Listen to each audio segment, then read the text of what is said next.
Hey everyone, it's Ben Hardy here, and in today's video I'm going to be reviewing a Gen 2 Ford Raptor because these trucks are actually getting really affordable with the depreciation that is finally happening.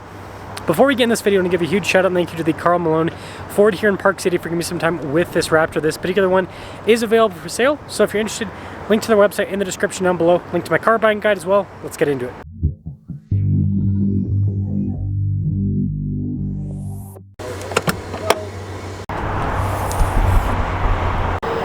Powering the Gen 2 is a twin-turbo 3.5 liter V6 that goes through a 10-speed. It puts out 450 horsepower and then 510 pound-feet of torque. And if you get a Gen 3, just a regular Gen 3, same exact powertrain, they haven't increased the power at all, so you're not really getting any benefit with that. Now, before we move forward with this review, I do want to mention if you want to see more videos just like this, then I recommend you subscribe because I post content every single day. So when it comes to styling, I think the Gen 2 has aged really well. It still has the Raptor marker lights, of course, because it is wide enough that it necessitates it. Here, I'll unlock the truck so you can see those. Pretty cool look. And then just the shape of the bumper, super aggressive looking. And it's just, again, it's a good looking truck. 35-inch tall tires, standard. That's the only tire size you can get from the factory with a Gen 2. And then I think this is cleaner with the design. So notice how the fender and the fender flare are kind of both, you know, similar in size with the front and with the rear. On the new Gen 3, the rear is kind of a little bit bigger, but then the front's smaller. It's not as even, if that makes sense. Now, something that is a little bit of a downside with the Gen 2 is the shock. So this has non-live valve. It's a 17, 18 non-live valve. 1920 do have live valve. Leaf springs, I think those are an upside because it makes it so you can tow and everything. Obviously not as smooth off-road, but you can upgrade them, increase the payload, all that kind of stuff. Whereas with the Gen 3, you're kind of stuck with the payload that it has. But yeah, look at that. This is what I'm talking about. This stance with this truck looks great. And then it looks like this one has the upgraded lights added. I've seen people add these after the fact. And then the bumper and exhaust tip setup looks really sharp as well. This one does not have the giant Ford logo on the back, so it doesn't look as cool from that perspective, but I'll forgive them. And then something that's impressive is the space in the back. So not necessarily the nicest materials, but durable, holds up over time. But yeah, you've got these nice leather seats, plenty of space. I mean, you can fit 3 car seats back there easily. And then up front, they actually do give you some nice materials here. So like the padding there, and you can see with the front seat. A little bit of wear and tear on this one after some time. Payload on this, 1,156 pounds. Like I said, you can upgrade the leaf springs, upgrade the payload a little bit. And then, yeah, pretty basic with the material use on the dash, but again, durable. And then the startup sequence is a little bit old school with this particular one. You can get push button on some of these, but this one was key. It's pretty cool, right? Mostly analog gauge clusters, so one less thing to worry about with braking. Still have the cool Raptor steering wheel with like the marker at the top, paddle shifters here on the back with it. This one's got just a regular backup camera with it. You got your off-road, or it's just hill descent control with this one actually. 2-speed transfer case, rear locking differential. See with the cool shifter here. Plenty of storage space. It creaks. That's kind of funny. We've got 6 auxiliary switches for a bunch of items, panoramic sunroof. This is a loaded up truck. It's got heated and cooled seats. No, wait. Just heated seats, sorry. No cooled seats with this one. But you can get cooled seats as an option with the loaded up Raptors. Still a nice truck. Mileage on this one is 55,000, so it's a decent amount of miles. So anyways, let's take this out, let's drive it, we'll talk about the price and all of that. And if you guys want me to do another one of these videos on a Gen 1, let me know.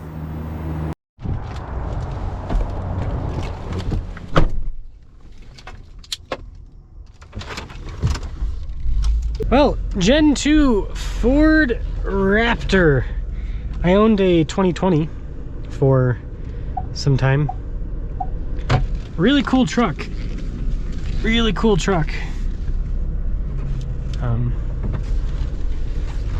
Do I miss it? I guess we'll kind of talk about that as well in this review. But what I will say, forgot the steering on these. Like the new ones, it's so light and so precise.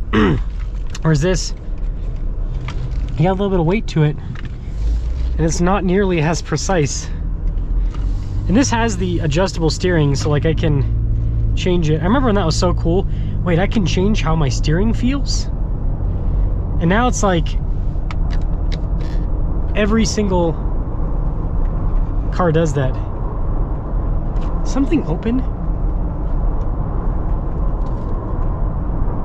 Sounds like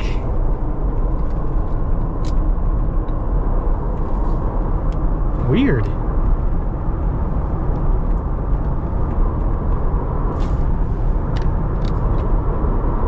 Almost sounds like something's open. What if the sunroof is... I'll have to check it. Anyways, yeah, this drives so well.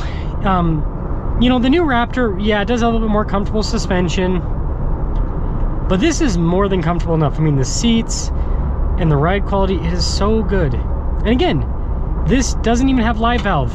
This is just the fixed shocks where they don't adjust all the time. And it's still a really good setup. Man, that is so loud. I'm gonna figure this out when I pull over here. Yeah, I forgot how good this drives. Sometimes I do think I should have kept my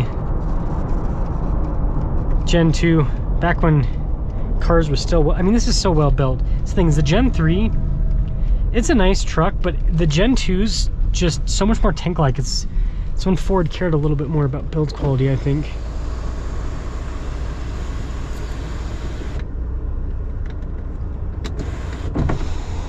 No, the sunroof's...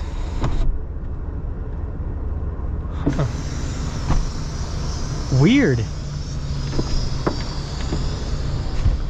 And the window's closed? I wonder what that noise is coming from. That's so strange. That is so strange. See the turning radius. It's probably not going to be great. Yep. I made it. Not great, but I made it. Ah. You know, I actually like this EcoBoost sound. This is when they didn't do the trombone exhaust. The new one has. And so it just has this deep throaty tone. It's not trying to be anything other than just a V6. And it's cool. It's quieter now. It's gotta be the sunroof. I don't... Weird. So weird. But, yeah, anywho, I love how this drives. It drives fantastic. And, you know, there are some reliability concerns with even the Gen 2. But I think it's not nearly as bad as the Gen 3. So the Gen 2, you gotta worry about cam phasers. And that's an expensive worry. But the Gen 3, you have to worry about cam phasers still, and you also have to worry about all the electronics. Now, I got lucky with my Gen 3. I did not get lucky with my Bronco Raptor. The electronics and some of the modern Ford stuff, they just go haywire. And obviously, if it's covered under warranty, it's fine. But once it's not covered under warranty, not so fun. So, yeah, I just think this is a more simplistic vehicle than the Gen 3. Leaf springs, especially this one, fixed shocks. And it doesn't have all the crazy electronics that the new one has. And so it's just less stuff to go wrong. But still got to worry about cam phasers. And, you know, like I said, the build quality with these is so much better. What I will say is the transmission is not as smooth as the new one. The new one's got a smoother transmission. That's another key difference. But I don't know. I think this is smooth enough. It's one of those things where, you know, in this, it's always, you know, what do they say? Vision's 20/20 in hindsight. Whenever a new thing comes out, it's always exciting, even in my job where I'm around cars all the time. But then once the new thing's been out for a while and it's had some time to sit, things kind of change. And that's what I felt like with the Raptors. You know, when the Gen 3 came out, I got one and I was so excited for the truck. And again, it was a really cool truck in a lot of ways. This truck is so wide. That's one thing about the Raptors, so wide. Really cool in a lot of ways. But then as time has gone on and I've gone back and I've reviewed some Gen 2s and everything, it's like, okay, yeah, off-road, the Gen 3 destroys the Gen 2. It is so much more comfortable. It can handle so much more. But like just daily driving and stuff, Well, this is good enough. And the build quality with this, like, this stuff is sturdy, whereas in the Gen 3, it's just, everything feels loose. Like this feels sturdy. Closing the door still. I don't know. I'm rambling a little bit here, but let me know if you like Gen 2, Gen 3, and if you're wondering pricing on these Gen 2s, they're now into the $30,000 and $40,000 range, depending on mileage. Some of them are a little bit more, but you can buy a truck that was originally $70,000 for like 30 grand nowadays. It's a Raptor. That's pretty cool.